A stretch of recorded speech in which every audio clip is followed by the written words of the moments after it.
ambil catatan bahwa tadi Ustadz secara menarik melukiskan bahwa ketika namanya rumah tangga mungkin ada ups and downs. Terus ketika sebelum memutuskan untuk bercerai, mungkin ada baiknya untuk catat dan hitung semua tamu yang datang untuk mendoakan kita dan meminta maaf kepada mereka karena kita berpikir untuk bercerai. Dan itu menurut saya sangat bagus sekali. Mungkin bapak-bapak atau ibu-ibu yang masih punya catatan undangan mungkin dari Indonesia minta dikirim lewat parcel ke Australia. Baik, kita masuk ke sesi tanya jawab. Kita punya 10 menit, tapi jangan takut. Ustadz nanti akan dilanjutkan setelah sholat Asyar. Kita sekarang mulai dulu dengan acara tanya jawab. Mungkin kita punya 10 menit untuk tanya jawab, tapi mungkin saya akan memulai satu aja. Begini, Ustadz, tadi kan Ustadz cerita bahwa sebelum memulai keluarga sakinah, kita diharuskan ada beberapa step yang kita harus lakukan sebelum memulai keluarga. Nah, yang jadi pertanyaan adalah, kita lihat di sini kan komposisinya sekarang nih, correct me if I'm wrong, kebanyakan sudah menikah. Nah, bagaimana nih kita yang udah menikah, yang pas melihat tadi slide-nya, aduh, lupa tuh step nomor sekian. Aduh, mungkin yang masih single mungkin seperti Satrio, mungkin tadi slide yang tadi bisa disebarkan ke teman-teman yang single ya. Mungkin dibikin kayak plakat itu tiap malam dibaca apa hal-hal yang mungkin. Ya. Kira-kira bagaimana Pak ibaratnya memulai sesuatu yang sudah mungkin ada beberapa step yang kita terlupa gitu. Itu satu dari saya. Mungkin ada yang lain lagi, mungkin ada pertanyaan, silakan dari ibu-ibu atau bapak-bapak. Ya.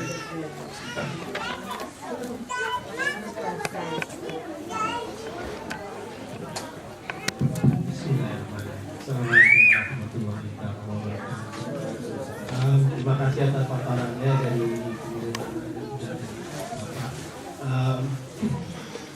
mungkin kalau dilihat tadi kita masih fokus dalam bagaimana membuild satu keluarga yang kuat, kohesif ya. Sedangkan mungkin untuk sebagian teman-teman yang alhamdulillah mungkin sudah lewat fase itu, sekarang tantangannya adalah dalam menghadapi faktor eksternal atau faktor lingkungan, khususnya mungkin dalam konteks mendidik anak ya. Mungkin kalau anaknya masih primary school, seperti sekarang masih dalam kontrol kita, jadi mereka masih mau dengarkan kita, kalaupun kita ajarkan sesuatu mereka masih terima. Nah begitu anak sudah memasuki usia tertentu, itu bagi kami khususnya ya, challenge-nya jadi luar biasa. Karena bagaimana kita merasa ya alhamdulillah mungkin kita sudah coba tanamkan satu nilai-nilai untuk mereka bekal mereka menghadapi dunia luar. Sedangkan di dalam rumah alhamdulillah kita bisa ensure atau bisa meyakinkan bahwa dia sudah mencukupi paling tidak. Tapi begitu dia keluar, itu kita sudah di luar dunia mereka gitu. Jadi mereka sudah menghadapi dunia masing-masing. Dan di sana dengan tantangan perubahan zaman dan sebagainya, di Australia ataupun juga di Indonesia, tantangannya menurut saya juga setimpal beratnya, mungkin berbeda. Karena anak menghadapi satu realitas dunia di luar yang mungkin tidak ideal. Nah untuk masa-masa yang mereka masih dalam masa pertumbuhan atau masa mencari jati diri itu, terkadang kita melihat apa lagi yang kita bisa lakukan ya untuk apakah dalam proses mendampingi itu juga jangkauan kita terbatas. Nah sedangkan kalau kita lihat banyak contoh-contoh orang yang ternyata berhasil, padahal mungkin mereka tidak, mungkin secara kasat mata mereka tidak spare waktu yang cukup banyak untuk itu, tapi ada juga orang yang sudah berusaha mati-matian kok hasilnya masih seperti itu. Nah apakah memang ada satu strategi ya, mungkin apanya kesimpulan Pak Ustaz, apakah kita bisa membuild satu lingkungan yang steril, atau harus membuild satu lingkungan yang steril, atau bagaimana kita bisa membangun komunitas yang mungkin saling berbagi dan sebagainya untuk menghadapi itu secara bersama-sama. Kira-kira strategi apa yang terbaik yang kita bisa lakukan untuk atas terima kasih. Assalamualaikum.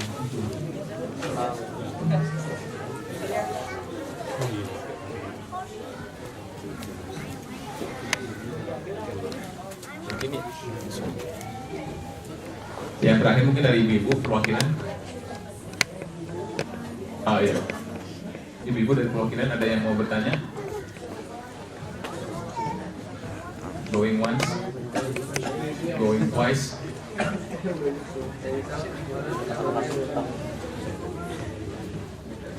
Oke, nggak ada. Ada Bu? Oke, ya udah. Kalau gitu mungkin 2 aja dulu. Silakan Pak.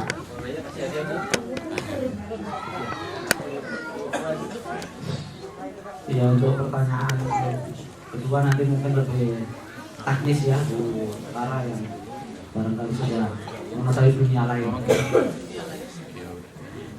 Yang pertama tentang bagaimana kalau tahapan-tahapan tadi sudah kita lalui ya. Kalau tadi kan sudah dilalui tahapan-tahapan, kalau memilih sudah kepilih, gitu kan?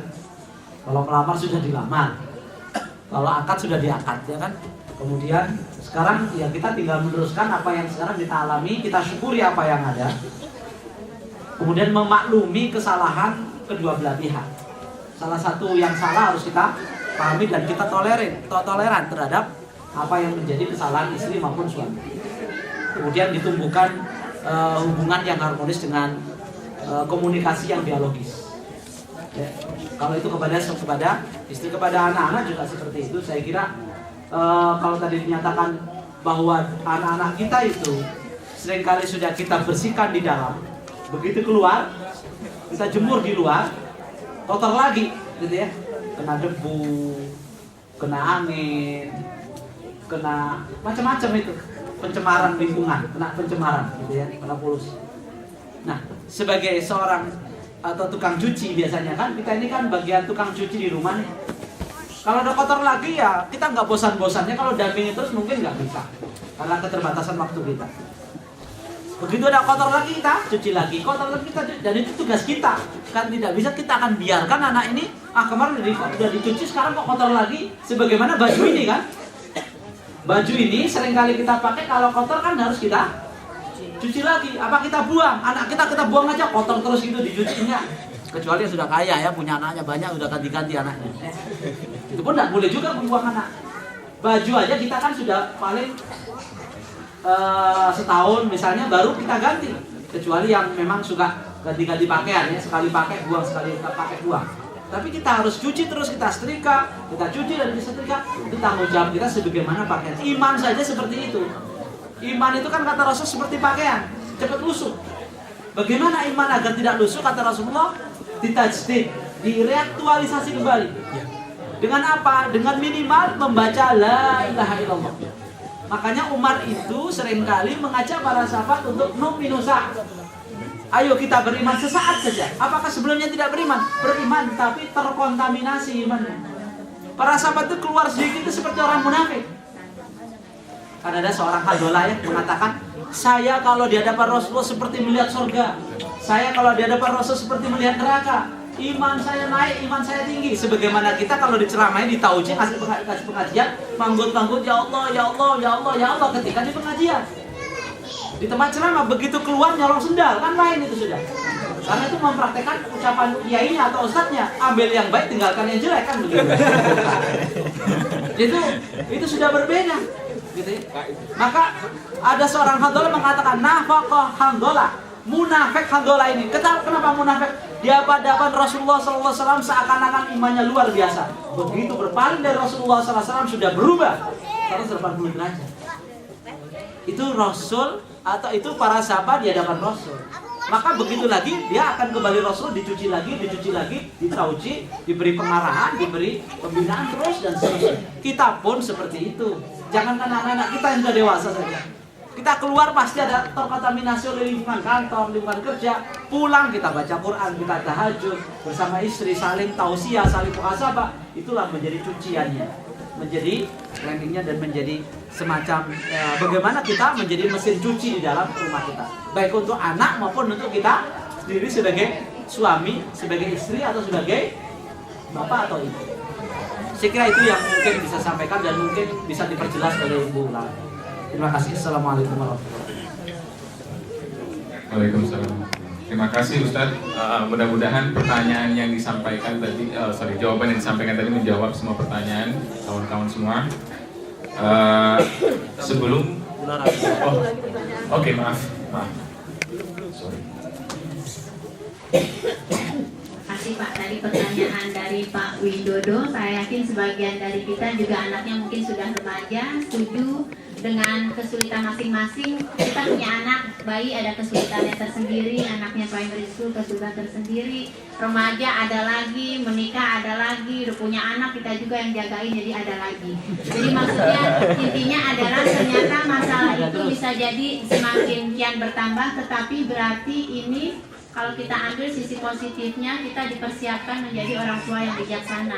Karena mungkin dengan bertambahnya usia anak, masalah yang akan kita hadapi menjadi semakin besar. Saya setuju tadi Pak Wid katakan, sebenarnya sudah ada solusi dari Pak Wid tentang bagaimana kita membangun komunitas yang islami buat anak-anak kita ini. Nah, tetapi selama itu masih dalam proses, kan agak sulit ya prosesnya. Kadang-kadang anak kita yang remaja-remaja juga sudah sibuk dengan temannya masing-masing, sekolahnya berlainan. Nah, padahal di rumah sudah, misalnya kita sudah kondisikan dengan cara yang baik. Nah, kalau saya bisa kasih strategi tips, tapi ini dari tinjauan psikologi, saya kurang tahu Pak apakah dalam Islam ini dibolehkan atau tidak. Saya umpamakan tadi yang seperti kotak tadi. Kita punya harapan bulat, misalnya kita punya standar anak kita buletan ini dilalui. Tapi ternyata dengan anaknya kita misalnya besar di sini, sudah 2 tahun, 3 tahun di sini, itu terpaan begitu luar biasa. Anak di sini lebih kritis, sama orang tua dikasih tahu dia bisa debat, kita kasih ayat, kita kasih hadis, dia bisa lagi pakai hadis misalnya. Itu kan subhanallah. Jadi mungkin bisa seperti tarik ulur. Kita sebagai orang tua, insya Allah kita tahu, misalnya anak kita 3, anak kita 4, ini karakternya kayak gimana. Jadi kadang-kadang emang harus berbeda-beda, bukan membedakan anak-anak, tetapi dengan gaya. Misalnya anak kita yang nomor 1, kita agak tekan sedikit, begini, pokoknya bapak maunya begini, kita tahu dia nurut. Tapi misalnya yang nomor 2, belum tentu misalnya seperti itu. Kita tekan sedikit, dia tekan lagi. Jadi kalau pendekatan psikologi dengan model anak seperti ini, kadang kita ulur dulu supaya hatinya, emosinya terkendali dulu. Ulur sedikit, mudah-mudahan masih dalam track jalur Islam, baru kita tarik lagi. Karena kadang-kadang anak masa remaja itu kan katanya masa badai, storm and stress. Jadi banyak hal berkecamuk secara emosi, kalau kita keraskan takutnya dua-duanya berbenturan. Tetapi kasih tadi yang saya katakan, ulur dulu sedikit selama masih dalam track Islam, baru nanti tonjokannya ya Pak ya, sedikit-sedikit boleh agak lebih ditekankan supaya aman. Karena kalau tidak, tadi yang saya katakan, anak-anak sekarang sangat kritis sekali, dia bisa menjawab dengan lebih pandai daripada orang tuanya. Dan dengan pengkondisian tadi, bayangkan dari pagi sampai sore dia di sekolah bergaul dengan anak macam-macam.